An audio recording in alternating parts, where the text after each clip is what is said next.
Hello YouTube, this is Morgan Airspeed Prime here at my next YouTube video, and what this is going to be is my next Transformers comic review, and what we're going to be reviewing is the Transformers More Than Meets the Eye Volume 4 trade paperback.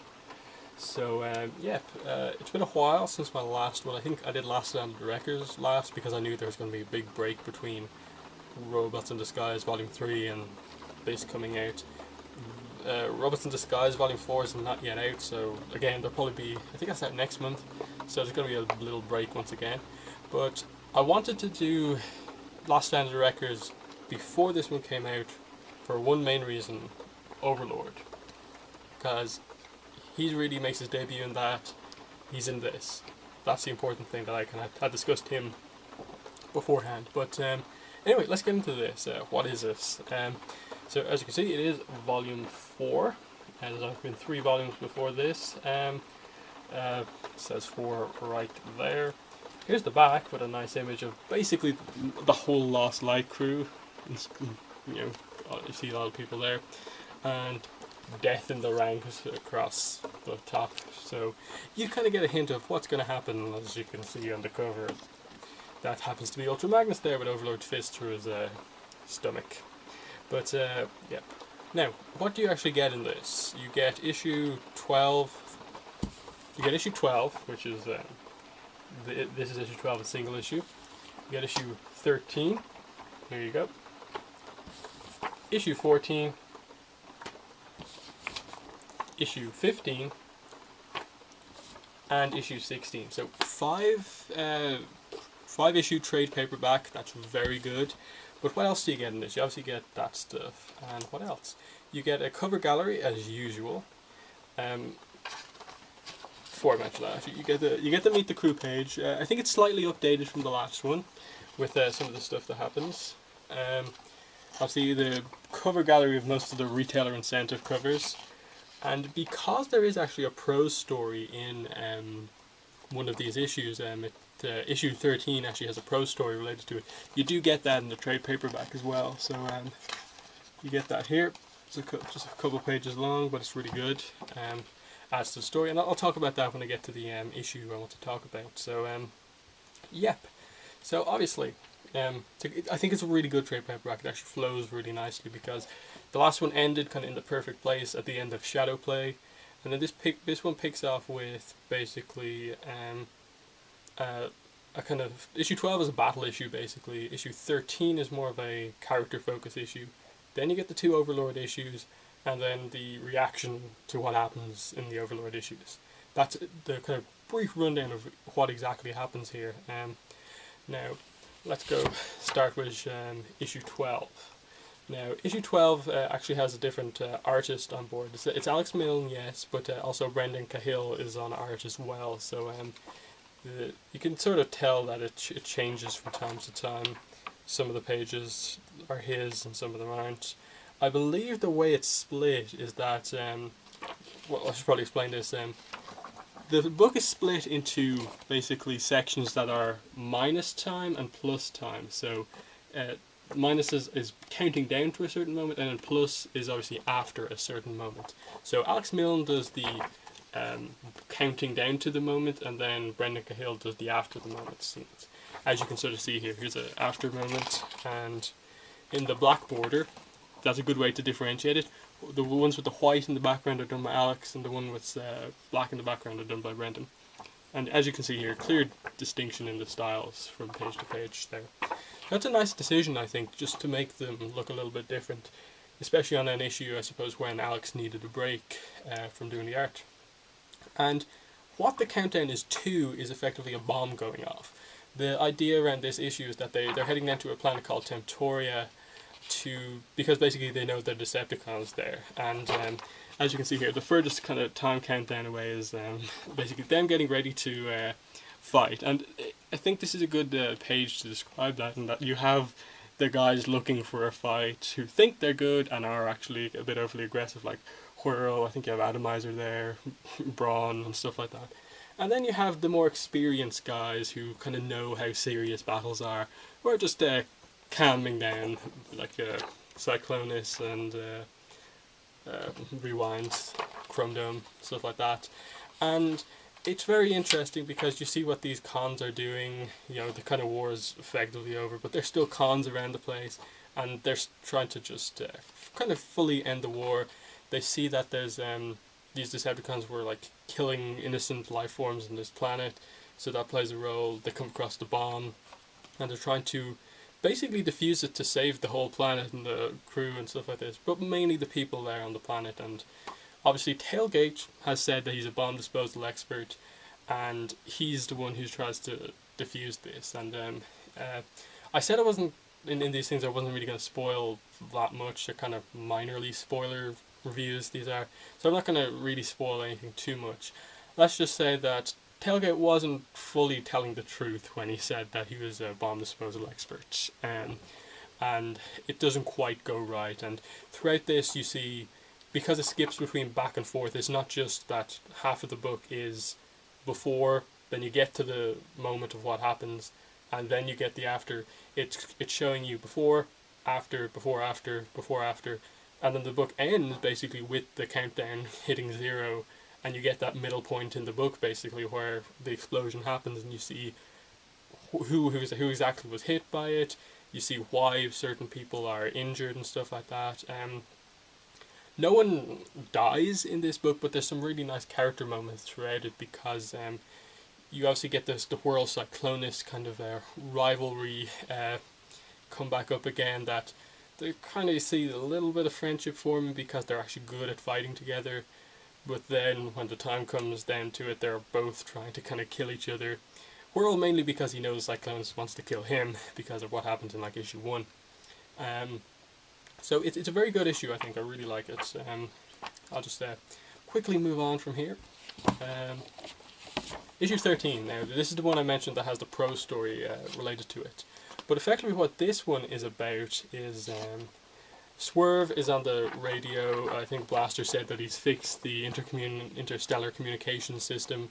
And Swerve is basically broadcasting to Cybertron a mission that they just had, and that it was more a relaxing issue. And I like this issue because that's what it's about. They just go down to the planet to have some shore leave, as they call it, and they go down to the planet Hedonia, I think it's Hedonia, and basically they first come across a place that Transformers, they don't think Transformers are allowed, so they use the hollow matter avatars, and we get to see what many of the Transformers are like as humans. So you get Rewind is this guy. Swerve looks like this in human form. There's Skids, who I believe is meant to be referenced one of the Doctor Who's. I don't really know Doctor Who that much. And then this is Rung with Tailgate being a baby, Whirl being a girl with guns and an eye patch, and Ultra Magnus being Verity from Last Stand of the Wreckers, which is interesting by itself. And in many ways the main plot of this book is them trying to teach Ultra Magnus how to have fun and kind of loosen up a bit, not be so crazy about the rules at all times, while you have other stuff going on in the background, like them going to visit a gift shop and stuff like that. But mainly it revolves around them getting Ultra Magnus drunk, him revealing a few things to Swerve, and then you get some nice reveals about Swerve, and the fact that even though he appears to be one of the most popular guys on the ship, everyone kind of is just there because he's funny, but they don't laugh at him because they're friends. He just makes the jokes and he laughs. There's some nice. I think the main thing to say about this issue is that there's some really nice character reveals and development throughout the book, because there's very little action, and it just allows the characters to have fun in not incredibly tense surroundings. And there's just nice stuff between them. Tailgate Cyclonus gets some nice reveals. As I said, Tailgate, was he fully telling the truth about who he is? It's revealed here, the truth. So I like that. And then here's a single issue how the prose story is done. Just there's the final page. Ultra Magnus giving Swerve the badge he was looking for, and understanding that they're not fully friends really. But anyways, the story's called Signal to Noise, and basically it's just parts of this story that we don't get to see mainly focusing on Rung and I think the trip to the gift shop, from what I remember correctly. And you just get just some of the stuff that happens off panel, basically in the story that happens here. So that's pretty good. Mainly, I think Ultra Magnus and Rung talking, I believe. So that's a interesting one. Then we move on to issue 14, which is the first part of the Overlord story arc, and this one's interesting because obviously Overlord is a big character.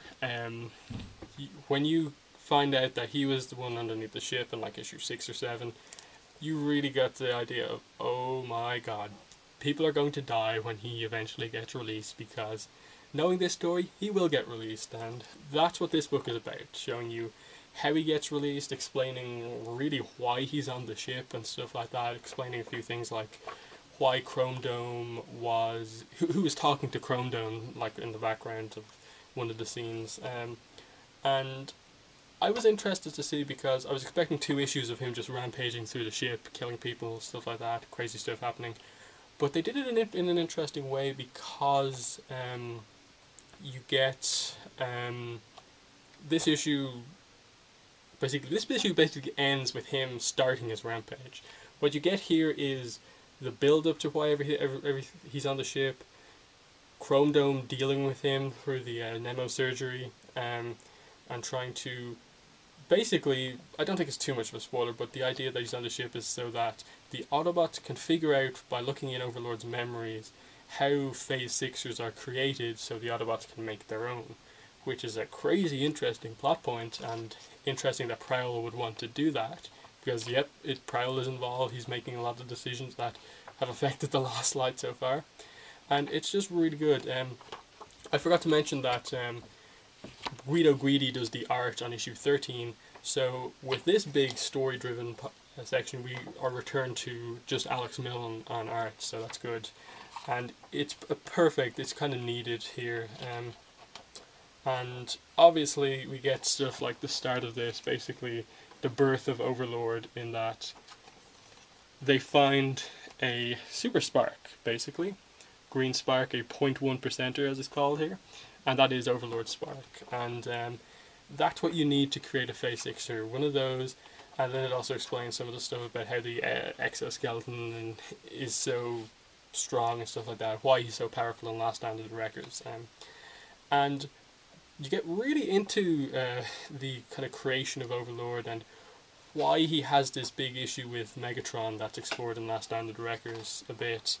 And then you obviously have the tables turned when he kind of takes control of the Nemo surgery and gets into Chrome Dome's head, and that's kind of where he begins to break out. I'm not going to reveal everything here, but there's some really fascinating stuff here. We get some backstory on Chrome Dome as well, so that's really good for issue 14.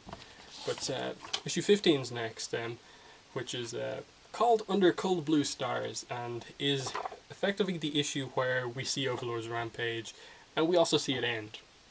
I don't think it's too much of a spoiler to say that, given what happens in issue 16. But I really do like this issue. While it seems like everything is resolved quite quickly, Overlord does a lot of damage quickly, and they do a little time skip and stuff like that, but it's good. Again, Alex Milne on art. And I love this cover, actually. Nick Roche cover, just Overlord's lips and Rodimus in it. It's just, I think Tumblr went crazy for this cover, and it was just really a nice one to get. And basically, in this one, you have the whole crew basically trying to attack Overlord, and you cut straight into the story with him basically fighting the whole crew. Then you cut back to see his first encounter with some of the crew, the first death. I'm not going to reveal who it is, but it's, oh my god, so tragic. And such a tortured character throughout the whole Morden Meets the Eye so far, and just to see him die in this way is just, so tragic, and it just works. Sets off the alarm, and that alerts everyone else, and you see, and you kind of, as the alarm's going off, you get to, basically you see the alarm going off and see a cut between what a lot of characters think of it, and what I really like here is that it deals with the Overlord Fortress Maximus rivalry, and we get to see them kind of fight a bit. And since it's on the front of the cover, yes, Ultra Magnus does get basically impaled by Overlord, as you can see right here. And I don't think it's too much spoilers to say that this issue leads to believe you to believe that he dies, but he doesn't. He's horribly injured, yes, but he doesn't die. And you then see how they get him off the ship, and they know they can't beat him, so the aim is basically just to drive him somehow off the ship, because he's being held in a kind of time displacement cell and stuff like that. And here's where you get some really emotional kind of moments, as you see the sacrifices that have to be made to get this guy off the ship. That he's already killed a few people, but then you see they have to sacrifice some people to get him out of the ship. It's pretty like emotional issue. You really feel for these characters because the characterization of this book has been so good. And I think this story is really helped by the fact that there's kind of two really story-driven issues just before the Overlord two-parter. And you also get more on the Rewind Chrome Dome relationship and see that it's more than they're just friends, which issue 16 I'll get into. I'll spoil that because I really want to talk about that. And you see the sacrifice that they have to make. I'll just show you the Meet the Crew page but at the end of this issue. As you can see, red X's over Ultra Magnus, Rewind, and Pipes. Yes. So it's just one of those issues that, like, oh, you think they've killed everyone, but it's not really that way. But I like that as, like, kind of one of the big issues they've been leading up to. Why is Overlord on the ship? What's he going to do? And you see what happens here. And then, even the resolution, you kind of hint that, like, I've kind of seen stories like this could come back again, so I don't think it's the complete end of that. Now, then we come to issue 16, which has art by Agustin Padilla, inks by Jose Aviles, colours by Josh Bertram. So Alex takes a break after the big Overlord arc again, and we're left with Agustin Padilla from Rage of the Dinobots and the Beast Hunters comic to tell this story, which effectively revolves around some flashbacks about Ultra Magnus that's supposed to show that, oh, he's still alive, he's just horribly damaged, and show that he's been this badly damaged before in the past. And we get that there's like a death clock on him, countdown to how much time he has left. We see that, we see the immediate aftermath to everything that's happened, and Chrome Dome obviously reacting to the apparent death of Rewind, and we see, especially with Chrome Dome, I love in this issue that they really get into the fact that this has happened to him before. He hasn't just had this one connection with Rewind. In the past, he's had this with a bunch of other bots who have all died, and it's just tragic. And because of his mnemosurgery skills, effectively what he's been doing is, every time he's felt this lost, he's erased it from his mind by performing memory surgery on himself. And then he's kind of convinced in this issue not to do it with Rewind, because they kind of really play with the fact of, like, when you lose something, should you just accept the fact that you're going to suffer for a while, even a long time, because of the death of this person, or should you just immediately get rid of it and lose all memory of them completely, so that you never remember them, never remember the pain, or stick with the pain, but always have that memory of them there. So it's a really deep thing that it kind of explores here. Along with that, we also get Rodimus's angry reactions to finding out who put him on the ship and what happens there. Drift is involved. But I definitely think the main aspect of this story is Chrome Dome and his story of dealing with the loss of Rewind. And what I love here is that we get the data slug that Rewind threw out as he was helping to get rid of Overlord. And what's on it is absolutely perfect, because how it's done, as you can sort of see here, Chrome Dome clicks play, and effectively Rewind has, in the minutes before his death, cut together this basically video package to send Chrome Dome a message, and you read them as, like, they're read as all different characters. Like Rodimus says, "Your attention for a moment." This is Skid saying, but the way you take it is that this is what Rewind is saying, and he just basically talks about how much it's been good being with Chrome Dome. Tells him to be brave and strong. Stop injecting. You deserve to be happy. The Institute was the old you. You're stubborn and frustrating but wonderful. And then I think more than that, the final kind of one is this page here. Let me just get it right. One more thing, because I don't say it enough. I love you. And for this whole time we haven't really seen Rewind say any of this stuff. But on the I love you scene, it's a video that Rewind took of the two of them in the same room, basically looking into a mirror, saying, and Rewind telling him that he loves him. So it's an interesting idea to play on the fact that Transformers don't really have a gender, so they also can't really reproduce themselves in the sort of way that most animals do.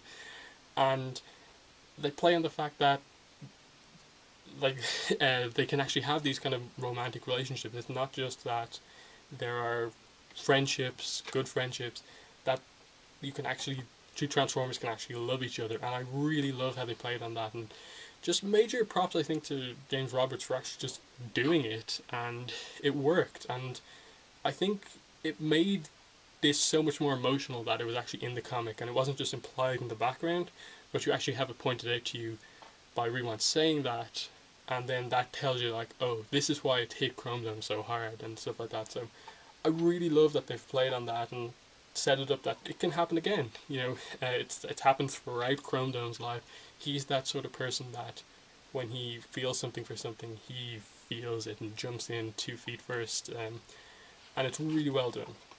So it's just kind of one of those moments where I think Tumblr went crazy over that. There are a few people a bit angry about it, no one can say love in my Transformers, stuff like that. But for the most part, I think people got it and really connected with these two characters and their relationship. And there's obviously, that's not even the end of the issue. There's still a page with a reveal about Tailgate to set up stuff that's happening in the story right now. So, that's it for the trade, basically. I think this is an exceptional trade. It's really well done. The art switching, all over the place is not the best in that you only get 2.5 issues of the main artist, Alex Milne, and then you have like Agustin Padilla doing 1 issue, Brendan Cahill doing half of another issue, Guido Guidi doing a full issue. So that's the one thing to make it a little bit inconsistent. But that said, I think all of the other artists that come on board do a really decent job. It's not terrible. It's just not like amazingly perfect like Alex is most of the time. But really good trade. The Overlord stuff is fantastic. And the fact that 12 and 13 do so much character stuff beforehand makes this a very good trade also. And then issue 16 is just this perfect kind of, the storm has ended. There's still some stuff left to be resolved, and the instant reaction to that, and still some emotional stuff happening. Just really good stuff. And I think More Than Misty is just getting better and better. The Remain in Light story arc that's going on right now is just brilliant. So that's all I want to say. Highly recommend the Volume 4 trade. Probably my favourite of the trade so far in the issues that this thing explores and the story that you get. It's just really good. Not to mention, you do get the prose story as well, which is a big plus in terms of extras, so I like that. So thanks for watching this review, and I'll be back probably sometime next month, maybe the month after that, with the More Than Misty Robots in Disguise Volume 4 trade review. So thanks for watching, bye!